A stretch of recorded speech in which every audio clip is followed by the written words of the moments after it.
자, 우리 이번 주와 지난주와 이번 주 이렇게 2주간 예수님의 비유를 통해서 뭘 살펴보고 있죠? 천국에 대해서 묵상해 보는 시간을 갖고 있습니다.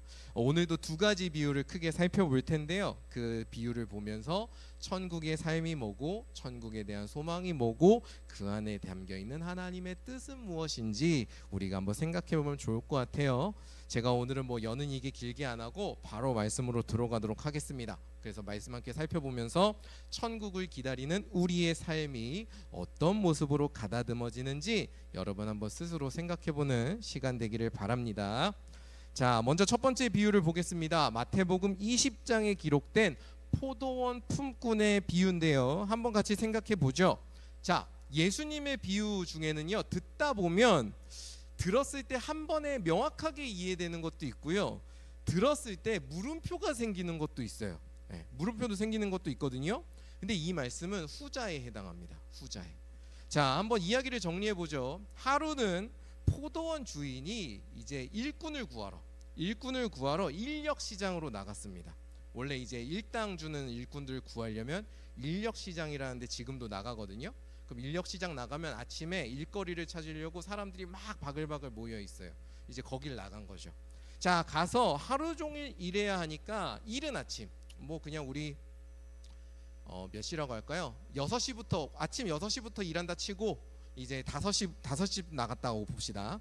자, 이른 아침에 나가서 일꾼들 데려오는데요. 그 일꾼들에게 월급을, 일당을 어떻게 약속하느냐? 한 데나리온으로 약속을 합니다. 한 데나리온이면 딱 하루 일당 정도 되려나? 딱 적당한 금액이라고 볼 수 있어요. 자, 그런데 그렇게 아침에 일꾼들을 데려서 일을 하는데 성경의 말씀에는 이유는 안 나오는데 일손이 부족했나? 부족했나 봐요. 그래서 제3시, 우리 시간으로는 이게 몇 시냐면 오전 9시입니다. 네. 여러분, 이게 유대인의 시간 계산법하고 우리하고 달라요. 유대인은 하루의 시작이 몇 시인 줄 아세요? 밤에 시작해요. 저녁에 시작합니다. 6시. 예전에 한번 말씀드린 적이 있었던 것 같은데 저녁에 시작하기 때문에 우리랑 시간 계산법이 다릅니다. 어쨌든 제3시, 우리 시간으로 오전 9시에 또 시장으로 나가서 사람들을 데리고 와요. 자, 그런데 그렇게 했음에도 또 부족했나 봐요. 그래서 그 성경 시간으로 12시와, 성경 시간으로 몇 시로 돼 있죠? 6시와 9시로 돼 있나요? 우리 시간으로는 낮 12시랑 오후 3시, 3시간 간격으로 또 나가가지고 인력시장에서 놀고 있는 사람들을 찾아가서 그 사람들을 일꾼으로 데려옵니다. 자, 여기까지는 저도 그럴 수 있다고 생각했어요. 여기까지는 일꾼 부족하면 그럴 수 있지. 그런데 마지막에는 몇 시까지 나가느냐? 11시라고 돼 있잖아요. 이게 오후 5시라고 보면 되거든요. 오후 6시면은 일을 끝낼 거예요. 근데 오후 5시에 나가서요, 시장에 나가서 일을 못하고 있는 일꾼들을 또 불러서 포도원으로 데려옵니다. 네. 자, 여러분, 이 5시에 온 사람들 생각해 보세요. 시장에 나갔어요. 5시에 사람들 만나서 포도원으로 데려올 거 아니에요? 이동 시간 있겠죠? 그럼 이 사람들은 1시간도 채 일을 안 했을 거예요. 생각해 보십시오. 시장에 5시에 만나서 포도원에 가면 포도원이 옆집에 있는 것도 아닐 거고, 넉넉 아무리 짧게 잡아도 10분, 길게 잡으면 2-30분일 텐데 그럼 30분도 일 안 한 거란 말이에요. 그죠? 자, 그렇게 돼서 저녁 6시가 돼서 모든 일이 끝났어요. 끝나고 일이 끝났으니까 이제 일꾼들에게 일당을 나눠줘야 되지 않습니까? 근데 이 포도원 주인이 이제 나중에 온 사람 차례대로 일당을 줍니다. 네. 이 나중에 온 사람들 차례대로. 그래서 이제 나중에 온 사람들에게 일당을 주는데 그 일당을 주는 모습을 보고 먼저 온 사람들의 표정이 너무 환해지는 거예요. 이러면서 환해지는 겁니다. 왜 그런가 보니까 오후 5시에 온 사람들, 1시간도 채 일하지 않은 사람들에게 얼마를 줬어요? 네, 하루 약속한 품삯인 일당인 한 데나리온을 그대로 줬기 때문입니다. 자, 겨우 1시간 일할까 말까 한 사람에게 하루 일당을 다 줬으니까 이제 우리는 어떤 예상을 할 수 있어요? 그보다 일찍 온 사람은 어떻겠어요?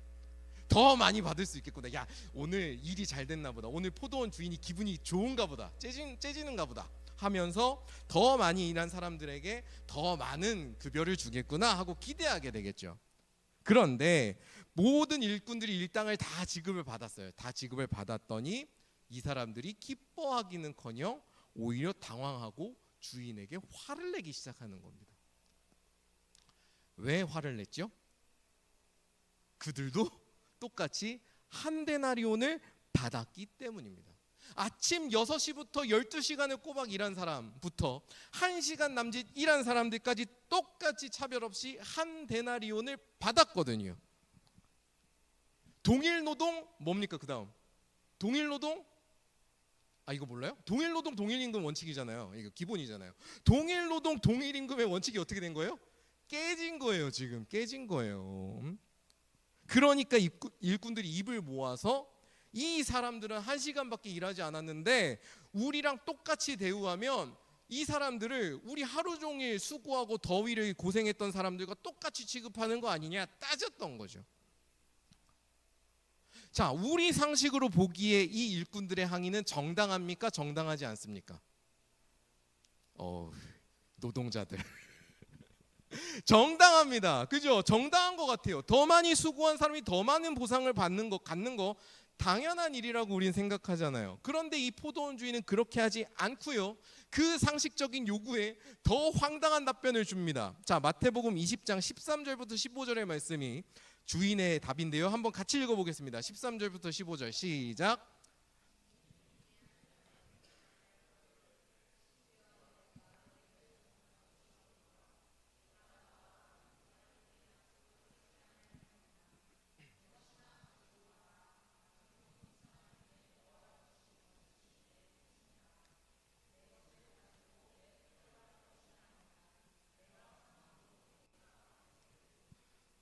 네, 아멘이 안 나오죠. 네, 아멘이 안 나오죠. 자, 주인이 어떻게 합니까? 일꾼들을 달래거나 이해시키기는커녕 어떻게 해요? 야, 내 것을 내 맘대로 하는데 문제 있어라는 식의 답을 하고 있습니다. 자, 요즘 같은 시대에 이런 사장님 있으면 어떻게 될까요? 맞아. 노동 진정 들어가고 노동청 신고 들어가고 그걸로도 안 되면 뉴스에 나올 겁니다. 네. 이런 악덕한 사장이 있나? 근데 재밌는 거는 예수님이 이 주인을 두고 천국이 이 사람과 같다라고 얘기한 거예요. 아이러니하지 않아요? 네. 천국이 이런 포도원의 주인과 같다라고 얘기를 하는 겁니다. 그렇게 이야기를 들려주시고는 16절에 한 문장을 덧붙이시면서 비유를 마치십니다. 이렇게 말씀하세요. 이와 같이 나중된 자로서 먼저 되고 먼저 된 자로서 나중되리라. 여러분, 오늘 비유를 우리가 잘 읽고 이해하고 마음에 새기려면요, 이 포도원 주인과 일꾼의 관계, 이 관계가 하나 있고 오늘날 사용자와 노동자의 관계를 좀 구분해서 대조해 봐야 돼요. 사실 이 두 가지는 같은 얘기를 하는 게 아니거든요. 자, 사용자와 노동자, 갑자기 노동 강의가 됐네. 사용자와 노동자의 계약을 생각해 봅시다. 자, 사용자와 노동자의 계약은 기본적으로 어떤 속성입니까? 저도 뭐 전문 용어를 쓸 수는 없지만 기본적인 이 구조는 그렇죠. 서로 같이 갖고 있는 재화를 동등하게 거래하는 게 원칙이죠. 그죠? 사용자는 노동자의 능력이 필요한 거고 노동자는 사용자의 뭐가 필요한 겁니까? 돈이 필요한 거잖아요. 그러니까 서로 주고받는 겁니다. 그런 관점에서 보면 내가 일하는 만큼 더 받아야 되는 게 당연한 거죠. 왜? 우리는 동등한 재화를 주고받고 있으니까. 주고받고 있단 말이에요. 거래를 하고 있기 때문이죠. 그런데 오늘 말씀의 주인과 일꾼의 관계는요, 그런 거래의 관계로 보면 다 틀어집니다. 이해할 수 없어요. 거래의 관계로 이 주인을 바라보고 일꾼을 바라보잖아요. 그러면 우리의 결론은 아까 거기로 갑니다. 노동청 신고로 갑니다. 네. 천국이 아니고 노동청으로 간다고. 그렇게 됩니다. 자, 오늘 비유에서 우리가 주목해야 될 표현들이 몇 개 있는데요. 주인이 장터에 나갈 때마다, 인력 시장에 나갈 때마다 어떤 사람들을 데려오느냐 말씀에서 계속 표현을 하고 있는데 혹시 보셨나요? 어떤 사람들을 데려오셨는지 보셨어요? 놀고 있는 사람들을 데려와요. 놀고 있는 사람들. 아무 일도 구하지 못해서 그냥 멀뚱멀뚱 서 있고 나 하루 공쳤네 하는 사람들을 데려오는 거예요. 무슨 말이냐면 지금 이 포도원 주인이 데려오는 사람들은 어떤 사람들인 줄 아세요? 이미 인력 시장에서 다 도태된 사람들이에요. 이 인력 시장에서 뽑히지 못하는 사람들이라고요. 서로 거래를 주고받을 최소한의 능력도 인정받지 못하는 사람들이란 말입니다. 물론 뭐 이렇게 얘기할 수 있어요. 처음에 오전 6시에 데려온 일꾼들은 그래도 거래의 관계를 적용해 볼 수 있지 않습니까? 이러고 얘기할 수 있겠지만요, 분명한 거는 그 이후에 있는 일꾼들한테는 적용 전혀 안 돼요. 그 이후의 일꾼들은 다 놀고 있는 사람들이었거든. 그리고 그 이후에 주인이 하는 이 모든 일관된 일을 봤을 때도 이 주인이 이 사람들과 동등한 것을 주고받고 거래하고 있다라고 보면 이상해지는 겁니다. 이해할 수 없어요, 이 주인의 행동은. 뭐하러 내가 1시간 일하려고 사람을 데려옵니까? 그리고 한 데나리온을 줘요. 바보죠, 그건. 여러분, 그럼 이 비유에서 포도원의 주인을 통해서 이야기하고 싶은 건 뭘까요? 이 포도원의 주인과 일꾼의 관계를 통해서 이야기하고 싶은 건 무엇일까요? 그것은 놀랍게도요, 은혜의 관계입니다. 이 포도원과 이 일꾼들은 은혜의 관계로 묶여 있다라는 거예요. 포도원 주인이 항의를 하는 사람들에게 내 뜻대로 하는 것이 선한 것이다 단언할 수 있는 것은요, 이 주인이 일꾼들을 거래의 대상으로 보는 게 아니고요, 베품과 섬김, 즉 은혜의 관계로 보고 있기 때문에 할 수 있는 말이에요. 아이러니하게도. 여러분 생각해 보세요. 아무 일도 하지 못하고 서성 있는 사람들을 불러서 포도원에게 일을 할 수 있는, 뭔가 내가 움직일 수 있는 의무를 주고 거기에 대해서 하루 품삯을 다 쳐주는 것 자체가 사실 은혜 아닙니까? 어떻게 보면 이 사람들은 그 주인이 없었으면 계속 하루를 공치고 있었어야 돼요. 그리고 그 관계가 은혜라고 포도원 주인은 생각하기 때문에 이 일꾼들의 노동을 시간당으로 계산하지 않고 있는 거예요. 즉 이 포도원 주인이 주는 품삯은 내가 수고한 만큼, 그 사람이 수고한 만큼 정당하게 주거나 정당하게 요구받는 그런 보상이 아니라 주인의 부름에 응한 사람들에게 기꺼이 내어주는 선물인 겁니다. 선물인 거예요. 천국이라는 포도원은요, 바로 이러한 은혜의 질서로 돌아간다. 먼저 왔다고 더 많은 것을 받는 것이 아니고 나중에 왔다고 더 적게 받는 것이 아니다. 그래서 나중된 사람이 먼저 될 수 있고요, 먼저 된 자가 나중될 수 있다. 먼저 온 사람이나 나중에 온 사람이나 모자라지 않고 충분한 몫을 받을 수 있다. 그 말씀을 하고 싶은 겁니다. 은혜의 관계는 그렇다는 거예요. 사실 이 일꾼들이 웃긴 거예요. 하루 약속받은 게 한 데나리온이잖아요. 근데 앞에 있는 사람이 한 데나리온 받았다고 난 5데나리온, 6데나리온 내놔 하는 게 사실 욕심일 수 있는 거지. 사실 하루 사는데 한 데나리온이면 충분하거든요. 주인은 충분한 몫을 준 거예요, 어떻게 보면. 근데 그 은혜의 질서를 받아들이는 사람은 그 포도원을 누리면서 살 수 있다. 그걸 보여주는 거죠. 이 비유가 우리에게 주는 메시지는 분명한 것 같습니다. 천국의 삶이란, 천국을 누리는 삶이란 내가 수고하고 노력해서 얻어내는 정당한 보상이 아니라 하나님께서 조건 없이 나에게 기꺼이 먼저 베푸시는 은혜의 선물이라는 겁니다. 여러분, 보상을 받을 때는요, 우리는 그 보상이 합당한가를 계산합니다. 계산하면서 살아요. 내 기준에 합당하면 만족하게 되고요, 합당하지 않으면 어떻게 됩니까? 분노하게 됩니다. 그러나 선물은 어떻습니까, 여러분? 여러분 선물 받을 때 생각해 보세요. 선물은 어때요? 선물을 받는 우리는 계산합니까? 선물을 계산하는 사람은 나쁜 사람입니다. 그죠? 선물을 받을 때는 어떻게 해요? 계산하지 않고요, 감사하게 돼요. 혹시 우리 중에 그런 사람 있는 거 아니야? 선물 받을 때마다 이건 별론데 이런 사람 있는 거 아니죠? 그러지 마세요. 선물 받으면 감사하세요. 감사하는 거예요, 선물은. 즉 마찬가지로 천국을 소망하고 천국을 누리는 삶에는 늘 어떤 삶이 따라오느냐? 감사하는 삶이 따라온다는 거예요. 왜? 이게 선물인 걸 난 아니까. 이게 은혜인 걸 난 아니까.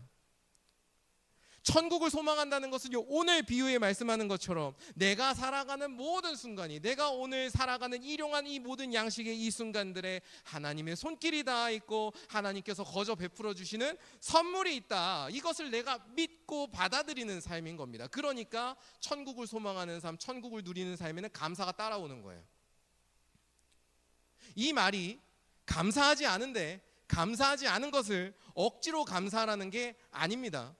네, 저는 그러고 싶지 않아요. 여러분들이 감사하지 않은 걸 억지로 감사하면서 살지 않으셨으면 좋겠어요. 우리 삶에는 분명 여러 가지 어려움과 아픔들이 있죠. 그러나 우리가 천국을 바라보고 천국을 소망할 때 깨닫는 바가 있다는 겁니다. 뭐냐면 우리에게 어려움과 문제들이 있지만 여전히 그럼에도 불구하고 우리의 삶에는 힘을 낼 수 있는 이유가 있고 위로받을 수 있는 이유가 있고 그래서 감사할 수 있는 이유가 있다라는 거예요. 여러분 삶을 한번 돌아보시기 바랍니다. 그런 순간들이 있지 않던가요? 천국을 소망하는 삶, 천국을 미리 맛보는 삶이라는 건 바로 그러한 것들. 나의 아픔과 상처 가운데에서도 여전히 하나님께서 나에게 거저 주신 선물들이 있다는 것을 고백하고 그 선물들을 깨닫고 발견하고 누리는 삶이라는 겁니다. 그래서 감사할 수 있는 거예요. 천국은 우리의 삶에 거저 주신 선물, 우리의 삶이란 게 거저 주신 선물이라는 것을 우리한테 가르쳐주고 약속합니다. 여러분 혹시 살아가면서 감사함이 없고 강팍하실 때가 있나요? 마음이 강팍해지실 때가 있습니까? 그렇다면 천국을 바라보고 천국을 소망하시기 바랍니다. 아까 찬양했잖아요. 천국을 보면 어떻게 돼요? 집 팔고 냉장고 팔고 다 판대잖아요. 네. 네. 아멘이야. 아멘이야. 물론 냉장고 팔면 많이 불편하겠죠. 네. 하지만 판다고는 하잖아요. 그죠? 그만큼 우리에게 위로가 되고 힘이 된다는 얘기예요. 그죠? 천국을 바라보고 천국을 소망하시기 바랍니다. 천국을 소망하면서 내가 오늘 살아간 나의 하루를 돌아보고 그리고 기록해보고 또 감사해보면 좋을 것 같아요. 그렇게 여러분의 삶이 그렇게 감사의 제목들을 쌓아가다 보면 내 삶이 이미 천국을 약속해 주신 하나님께서 너무나도 많은 선물을 주고 계시고 내가 이미 너무나 많은 은혜를 누리고 있구나, 그런 깨달음을 얻게 되실 겁니다. 그렇게 늘 하나님께서 주시는 선물에 둘러싸여서 살아가시는 여러분 되시길 축복합니다. 자, 우리 두 번째 비유를 이제 봅시다. 25장의 비유인데요. 자, 이번에는 예수님께서 신랑이 되셨어요. 예수님께서 신랑이 되셨는데 신랑을 기다리는 10명의 여인들에 대해서 말씀하십니다. 자, 밤중이었나 봐요. 밤중이니까 이제 등불을 들고 이 10명의 여인들이 기다리는 거예요. 그런데 우리 그 사람 중에 이제 J와 P로 구분하면 될 것 같아. J 같은 사람들은 어때요? 이게 시간 계산해가지고 기름을 더 준비하는데 그게 딱 5명 있었던 거야. J 같은 사람이 5명 있고 이제 P 같은 사람이 5명 있어서 그냥 뭐 이 정도 버티면 되지 않을까 하고 이제 기름을 추가로 준비하지 않고 나간 사람이 5명이 있었던 거죠. 네. 성경에서는 미리 기름을 준비한 사람 5명을 슬기롭다고 얘기하고요. 미리 준비하지 못한 5명을 미련했다라고 얘기합니다. 네, J와 P가 슬기롭고 미련하다는 얘기 아니에요. 네, 여러분 이해를 도우려고 쓴 겁니다. 자, 그렇게 있었는데 문제가 생깁니다. 밤중에 찾아오셨으면 문제가 없는데 신랑이 돌아오는 길이 늦어졌나 봐요. 늦어져서 예상됐던 시간이 지나가 버린 거예요. 그러다 보니까 어느 정도로 시간이 많이 지났는지 여인들이 신랑을 기다리다가 잠들어 버렸대요. 엄청 시간이 지났던 거죠. 네. 그러다가 갑자기 한밤중에 잠을 쿨쿨 자다가 한밤중에 갑자기 시끄러운 소리가 나와서 보니까 어떤 소리가 울려 퍼지느냐? 신랑이 왔다, 맞으러 나오라 라는 소리가 울려 퍼진 거예요. 네. 우리 자다가도 뭔가 이렇게 내가 깨어야 될 소리 있으면 확 깨잖아요. 그죠? 그러니까 이 여인들이 다 깬 거죠. 깼는데 그 소리를 듣고 이제 다시 등불을 준비하는데 불사 기름이 다 떨어져 버린 거예요. 다 써버린 거예요. 그래서 기름을 미리 준비한 여인들은 등이 켜지는데 기름을 추가로 준비하지 못한 여인들의 등은 켜지지 않는 거예요. 다 떨어져 버린 겁니다. 결국에는 이 여인들이 어떻게 해요? 나머지 5명 여인들이 기름을 구하러 막 이제 시장으로 뛰어가요. 근데 그 사이에 운명의 장난인가? 그 사이에 누가 와요? 신랑이 와버린 거예요. 신랑이 와버려서 결국에 이 슬기로운 여인들과 함께 잔치 자리로 들어가게 되고 문을 딱 닫아버린 겁니다. 그래서 어떻게 됐어요? 나머지 5 여인은 그 문 밖에 서서 들어가지 못하게 됐다라는 그런 안타까운 이야기를 들려주십니다. 자, 예수님께서 이 비유와 함께 13절의 말씀으로 이제 결론을 내시는데요. 우리 마태복음 25장 13절의 말씀 한번 같이 읽어볼까요? 13절의 말씀 시작.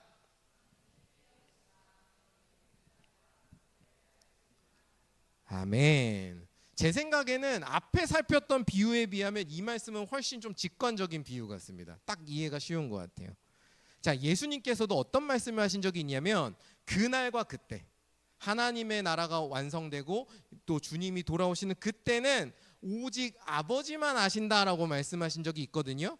예, 복음서에 보면 나옵니다. 그렇게 말씀하시는 것을 비추어 봤을 때, 그렇기 때문에 그 날이 언제 올지, 신랑이 언제 올지, 천국이 우리 가운데 어떻게 다가올지, 언제 다가올지는 우리가 알 수 없는 거예요. 알 수 없으니까 우리는 뭘 해야 돼요? 천국을 기다리면서 준비해야 된다라는 거죠. 마음을 겸비하면서 천국의 때, 하나님의 때를 기다리면서 살아가야지. 그렇게 되지 않으면 어떻게 됩니까? 정작 그때가 왔을 때 놓쳐버릴 수 있다 라는 그런 말씀으로 우리는 이해할 수 있습니다. 자, 그렇다면 우리는 이 말씀에서 이렇게 질문해 볼 수 있을 것 같아요. 그럼 우리가 천국의 소망을 가지고 어떤 준비를 하면서 살아가야 될까? 저는 이런 준비를 해야 된다고 봅니다. 나의 눈과 귀, 마음을 여는 준비를 해야 된다고 봅니다.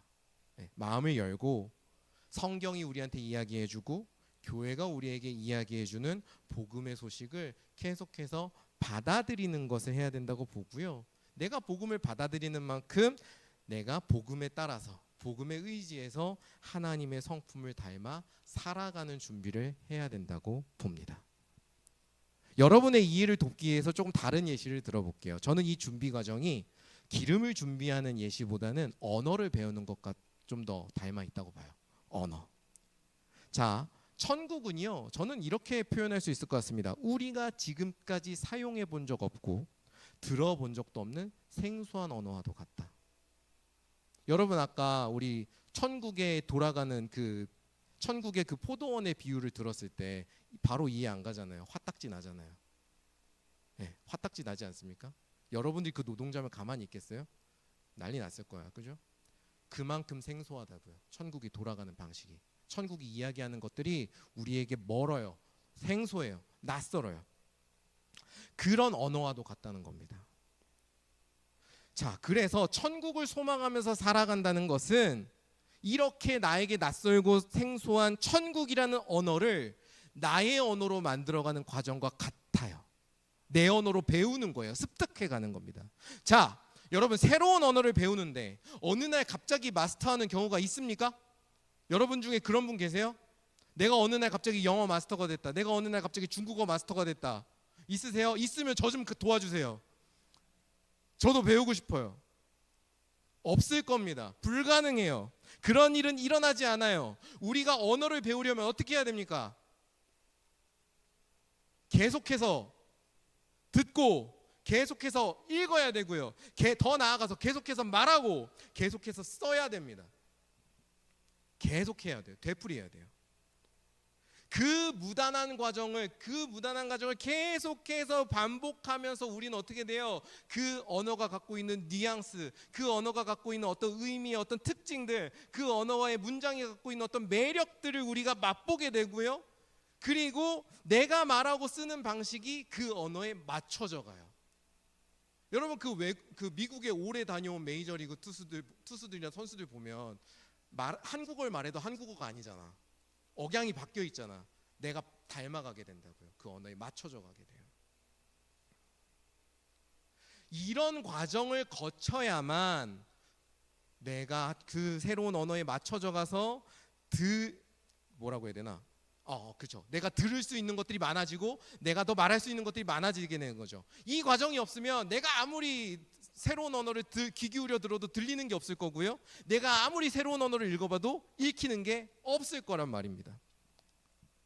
저는 이것이 오늘 말씀에서 천국을 소망하며 기름을 준비하라고 우리에게 말씀하시는 이유라고 봐요.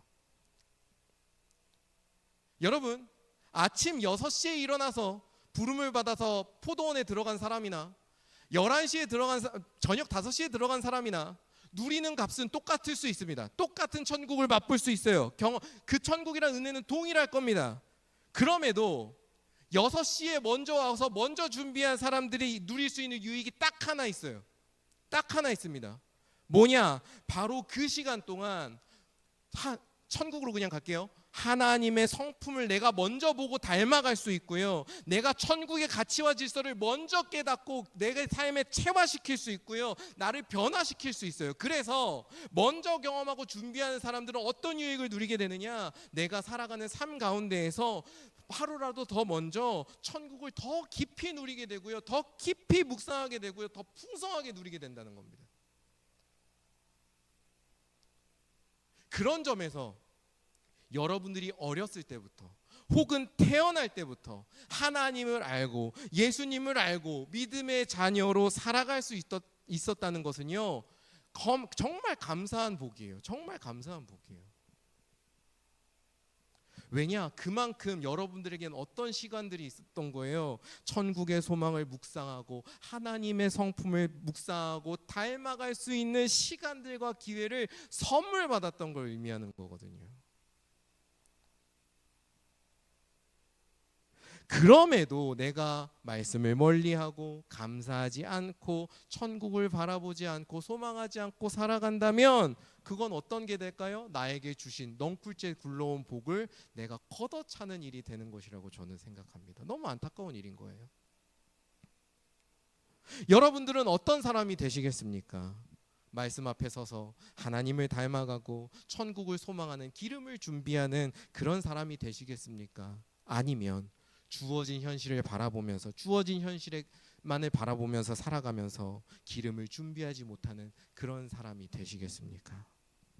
말씀은 우리가 내일이 아니라 지금 오늘, 여러분이 이 자리에 앉아있는 지금 이 순간 천국의 풍성함과 천국의 놀라움을 맛보고 바라보고 소망하면서 살아가야 된다고 이야기합니다.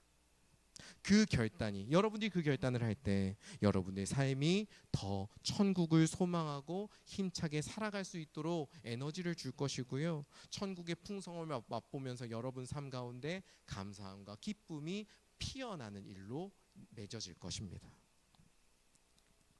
여러분, 지금까지 신앙생활하면서 부모님들이 말씀하시는 대로 혹은 교회가 하라는 대로 해왔습니까? 사실 여러분 나이 때 되면 그렇게 안 하는 거 알아요. 부모님이 말한다고 안 하고 교회가 하라 그래서 다 하지 않는 거 아는데 혹여나 그런 사람이 있는지 궁금해서 물어봤습니다. 그냥 해왔던 대로 습관대로 신앙생활을 하는 사람 있는지 스스로 돌아보라는 거죠. 그렇다면 여러분 오늘 천국을 바라보고 천국의 말씀에 귀를 기울이면서 우리에게 천국이라는 놀라운 그 세상을 약속해 주시는 하나님의 뜻과 성품을 내가 닮아가겠습니다. 여러분 결단하시길 바랍니다. 내가 기름을 준비하겠습니다라고 여러분이 고백하셨으면 좋겠어요. 그 결단을 가지고 말씀을 묵상하고 내가 기도하고 내가 거룩하고 선하게 살아가는 그 기름들을 준비하며 살아갈 때 우리가 그 기름을 통해서 하나님을 더 닮아가는 그런 열매를 맺을 것이고 천국이 주는 위로와 기쁨을 더 미리 더 풍성하게 경험하는 그런 복이 여러분들에게 주어질 것입니다. 이 자리에 있는 우리 귀한 청년 한 사람 한 사람이 날마다 천국의 백성으로 빚어지고 하나님의 사랑을 증언하는, 그래서 기름을 준비하고 날마다 그때를 기다리는 귀한 인생들이 되기를 주님의 이름으로 축복합니다. 자, 말씀을 정리하겠습니다. 여전히 천국은요, 우리가 다 알지 못하는 신비로운 나라, 신비로운 하나님의 통치일 겁니다. 저는 하나님의 통치가 완성될 때 과연 어떤 일이 일어날까, 어떤 광경을 보게 될까 늘 궁금합니다. 그리고 제 마음속에는 한 가지 확신이 있어요. 그 모습이 어떻든 내 마음에 다 들진 않을 것이다. 여러분들도 그 마음을 한번 다지시기 바랍니다. 우리 당장 포도원 비유만 봐도 화나잖아요. 그런 일이 있을 것이다. 나를 깨뜨리는 일이 있을 것이다. 그거 마음에 품고 저는 살아갑니다. 자, 그럼에도 불구하고 지금까지 우리가 살펴본 비유가 일관되게 우리에게 주는 이야기가 있습니다. 뭐냐? 바로 천국은 무엇이다? 우리의 삶을 변화시키고 우리에게 오늘을 더 뜨겁게 치열하게 살아가게 만들고 더 풍성하게 누리게 만드는 소망을 준다라는 겁니다. 하나님께서 그 소망을 우리에게 주시기 위해서 우리의 삶의 완성이 천국을 약속해 주신다는 거, 이게 모든 비유가 우리에게 동일하게 주는 메시지입니다. 모든 것을 완성하신다는 하나님의 약속이 있기 때문에 여러분 오늘 우리는 믿음의 선한 싸움을 감당할 수 있습니다. 기꺼이 감당할 수 있어요. 좁은 길을 기꺼이 걸어갈 수 있습니다. 왜? 하나님께서 완성하신다는 약속을 주셨기 때문에. 그 날과 그때를 알 수 없습니다. 하지만 그 날과 그때를 우리는 모르지만 하나님은 아시기 때문에 우리는 그 하나님의 때를 기다리면서 오늘 이 순간 믿음으로 결단하고 순종하기를 바랄 수 있습니다. 천국의 풍성함을 오늘 그렇게 결단하면서 누릴 수 있고 기다림의 삶을 살아갈 수 있다는 것이죠. 그리고 또 한 가지 중요한 거, 이 모든 소망과 변화, 풍성함이야말로 하나님께서 사실 우리에게 거저 베풀어 주시는 선물이라는 겁니다. 그런 점에서 예수님의 복음을 듣고 천국의 소망을 품고 살아가는 여러분들은 이 세상과 바꿀 수 없는 가장 큰 복을 받은 사람들이라고 저는 확신해요. 여러분들이 앞으로 살아가는 가운데 천국 소망이라는 이 복을 꼭 붙들고 살아가셨으면 좋겠습니다. 그리하여서 오늘 말씀에 나온 슬기로운 여인들처럼 늘 하나님의 역사를 소망하면서 준비하고 그 가운데 하나님께서 베풀어 주시는 것들을 계산하지 않고 감사함으로 받으면서 기뻐하는 귀한 하나님의 자녀들이 되기를 바랍니다. 그래서 하나님의 나라가 완성되는 그때에 저와 여러분이 지금까지 하나님께서 주신 것들을 기쁘게 노래하면서 만나는 그날이 올 수 있기를 주님의 이름으로 간절히 축원합니다.